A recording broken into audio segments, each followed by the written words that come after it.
Hello, my name is Quentin Jackson, and I'll be doing Group Two's presentation. The subject of Group Two's presentation is interceptors, how they can help protect our marine ecosystem. This is a joint collaborative effort between myself, Suffian, Mohammed, and Emdad. This is for the English 2575 course that is run by Professor Rory Richards at New York City College of Technology. Now, first, let me ask a question. Do you like going to the beach? If you said yes, I can see why. The beach is a source of entertainment for families, singles, and or couples. Whether this is to just enjoy the breeze or to swim in the ocean, to surf or to fish, there's a lot of things you can do in the beach that's not readily available in other areas. And while the ocean may be a source of entertainment, it also is a lot more important than what you may think. Ocean houses thousands of different species of aquatic life, and right this second, those thousands of species are facing a grave danger. This danger is the breeze and is destroying those aquatic animals' ecosystem. This presentation will explain the severity of this problem and a possible solution to this disaster. Now, for those who don't know, debris is basically garbage or waste. In fact, the Merriam-Webster dictionary defines debris as things such as broken pieces or old objects are lying where they fell or they have been left somewhere because they are not wanted. Now, to some people, they may say, why do I care? I don't like the beach. I never went to the beach a day in my life. Or I don't even live near the beach. While this may be true for some people, this is actually a great danger, not just for those aquatic animals, but for humans as well. The reason being is that ocean debris can become a real harmful deterrent for humans given what the debris is made of and how it's broken down. In fact, a case study that can help at this point is titled Plastics in Ocean Affecting Human Health by author Gianna Andrews.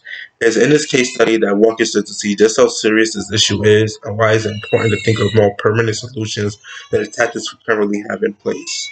Now, this is in no way belittling the efforts already put forth by organizations and companies to help combat ocean debris and waste. But the problem lies with humans. Humans are the reason as to why there's so much debris into the ocean.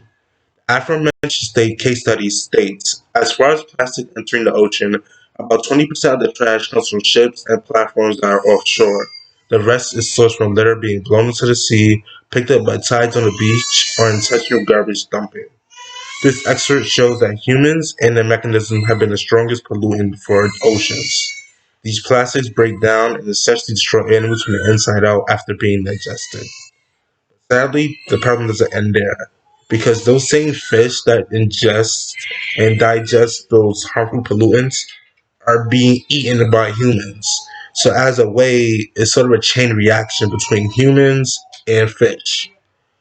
So, an expert that actually states this from the same case study says that as these chemicals are ingested by animals in the ocean, this is not good for humans.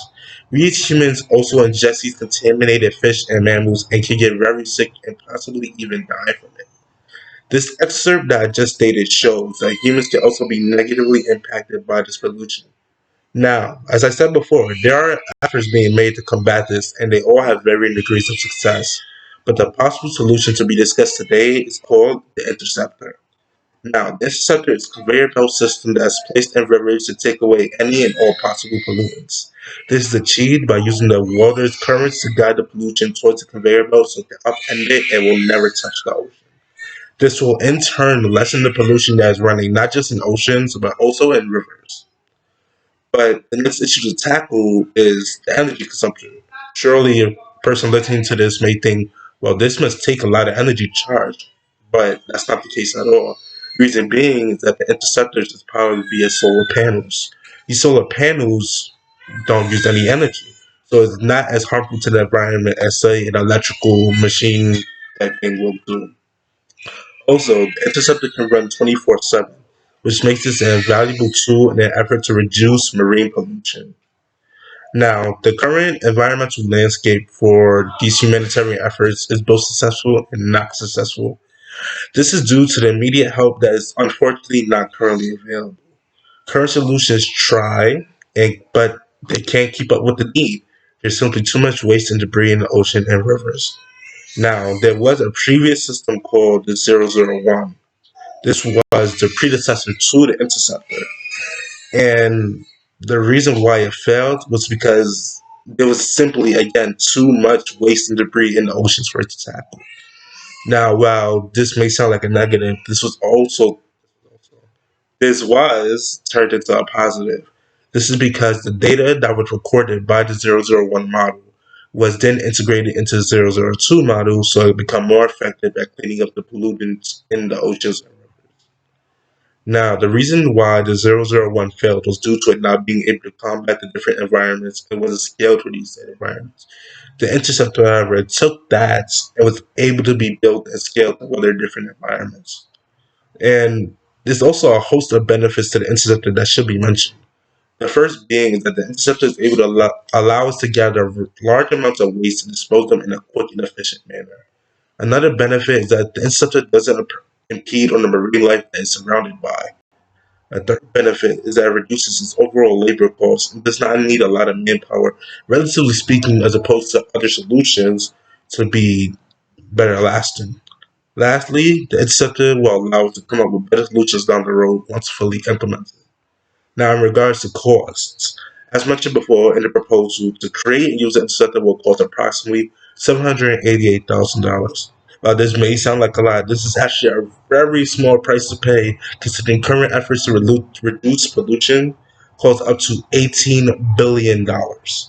This shows that how this shows how cost effective it is to use Interceptor as opposed to current humanitarian efforts.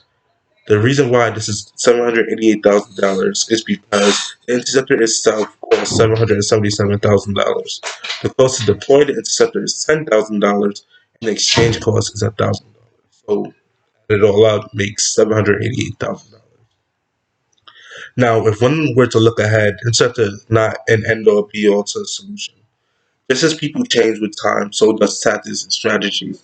The Interceptor was just a predecessor to the zero zero 001 model, and the Interceptor is in itself a predecessor to the testing zero zero 003 model.